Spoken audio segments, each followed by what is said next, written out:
Welcome to NSTV. నేను రాజీవ్. ముందుగా headlines చూద్దాం. కీసర మండల 123వ వారం జ్ఞానమాల కార్యక్రమం కీసర మండలం అంబేద్కర్ సంఘం ఆధ్వర్యంలో ఘనంగా నిర్వహించారు. ఈ కార్యక్రమానికి ముఖ్య అతిథిగా చీర్యాల గ్రామ పంచాయతీ మాజీ సర్పంచ్ పులుగుర్ల లావణ్య శ్రీనివాస్ పాల్గొన్నారు. ఈ కార్యక్రమంలో మేడ్చల్ జిల్లా వైస్ జెడ్పీటీసీ వెంకటేష్, కీసర మాజీ sarpanch Nayakapu Madhuri Venkatesh, Seelam Mallesh, Keesaragutta trust board Ramesh, senior journalist Kara Ganesh, Keesara BRS గ్రామ శాఖ అధ్యక్షులు చినంగని బాలరాజ్, చిర్యాల గ్రామ నాయకులు, అంబేద్కర్ సంఘం అధ్యక్షులు కొమ్ము సుదర్శన్, ప్రధాన కార్యదర్శి తుడుం శ్రీనివాస్, గంగి ఆంజనేయులు, అంబేద్కర్ సంఘం నాయకులు, పెద్ద ఎత్తున అంబేద్కర్ అభిమానులు తదితరులు పాల్గొనడం జరిగింది.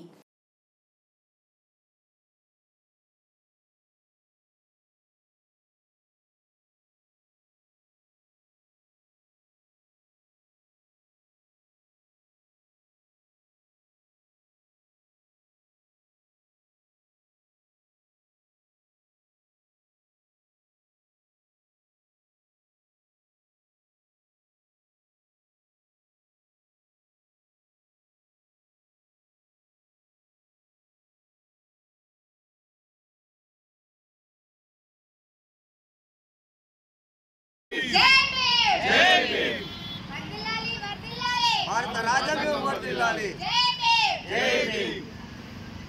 మండల అంబేద్కర్ సంఘం అధ్యక్ష వహిస్తున్న సుదర్శన గారికి, కమిటీ సభ్యులందరికీ నమస్కారాలు.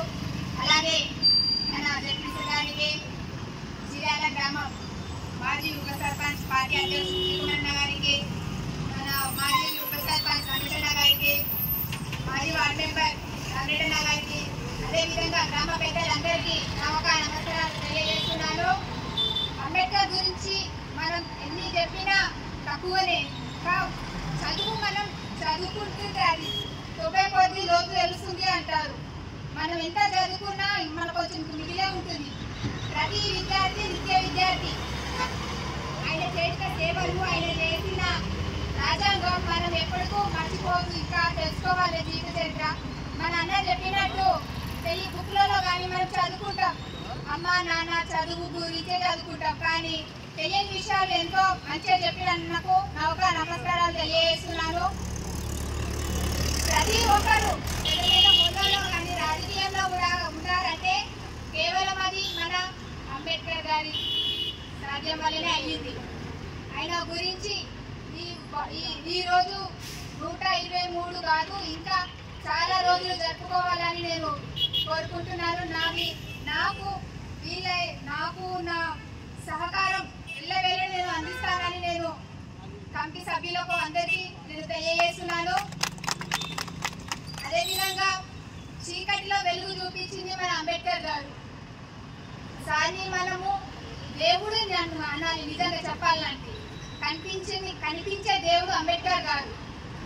ఆయన గురించి నిజంగా చెప్పాలంటే అక్కడక్కడ విగ్రహాలు ఉంటాయి, కానీ అంబేద్కర్ ఒక బుక్ పట్టుకొని అక్కడ నిల్చుంటాడు, అంతవరకే తెలుసు ప్రతి ఒక్కరికి. కానీ ఆయన చేసిన రాజ్యాంగం ఈరోజు మనము జనవరి 26 జరుపుకుంటున్నామంటే కేవలం మన అంబేద్కర్ గారు చేసిన రాజ్యాంగం నిర్మాత. ఈ యొక్క అవకాశం ఇచ్చిన కమిటీ అధ్యక్షుల గారికి, గ్రామ పెద్దలకి నమస్కారాలు తెలియజేస్తున్నాను. జ్ఞానమాల కార్యక్రమంలో భాగంగా ఈ రోజు మా చీర్యాల గ్రామానికి ఈ అవకాశం దక్కినందుకు కీసర మండల అంబేద్కర్ సంఘ నాయకులందరికీ పేరు పేరున హృదయపూర్వక నమస్కారాలు తెలియజేసుకుంటూ, సంఘం చేసే పని చాలా మంచి పని. తెలియని విషయాలని తెలుసుకోవడానికి అవకాశం ఉంటుంది. ఈ సంఘం కూడా ఈ విధంగానే పరంపర కొనసాగుతూ మనం ఒక్కొక్క వారానికి ఒకసారి కార్యక్రమం చేస్తూ ఉన్నాం. అదేవిధంగా నెలకొకసారి చిన్న సూచన, నెలకొకసారి మనం అందరం కలిసి కూడా ఎక్కడైతే ఈ అంబేద్కర్ కాలనీలు ఉన్నాయో వాళ్ళందరినీ కూడా మోటివేట్ చేసి అంబేద్కర్ చేసిన విషయాలను తెలియపరుస్తూ, అదేవిధంగా ఎవరైనా పేద విద్యార్థులు ఉంటే ఆ పేద విద్యార్థులకు కూడా మన సంఘం ద్వారా సహకారం అందించి, అంటే డబ్బులు పెట్టాల్సిన అవసరం లేదు, ఎందుకంటే సంబంధిత స్కూళ్లలో వాళ్ళకి అవకాశం ఉంటుంది. మేనేజ్మెంట్తో మాట్లాడి వాళ్ళందరికీ హెల్ప్ చేయాలని కోరుకుంటున్నాము. అదే ఈ విధంగా కొనసాగుతూ ఉంటే ప్రతి ఒక్కరికి కూడా అంబేద్కర్ యొక్క ఆశయాలు తెలుస్తాయి.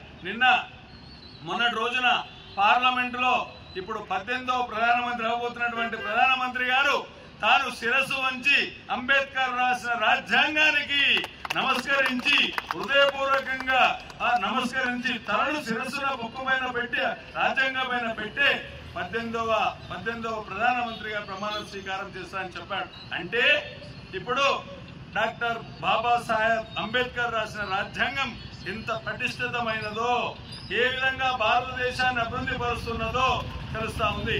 ఒకప్పుడు మన దేశం ఏ విధంగా ఉండే, ఇప్పుడు మన దేశం ఏ విధంగా ఉంది అని చెప్పడానికి అతి ముఖ్యమైన కారణం ముసాయిదా కమిటీతో ఏర్పాటు చేసినటువంటి భారత రాజ్యాంగం అని స్మరించుకుంటున్నాం. కాబట్టి అదేవిధంగా గ్రామాన వీధిన ఇట్లాంటి కార్యక్రమాలు జరపాలని ఇంతకుముందు సోదరుమారు అన్నట్టుగా ఎక్కడో కనిపించని దేవునికి పూజలు చేయడం కన్నా మనను పరిపాలించి ఈ విధంగా నడవాలనే దేవుడుగా అంబేద్కర్ని భావిస్తా ఉన్నాం.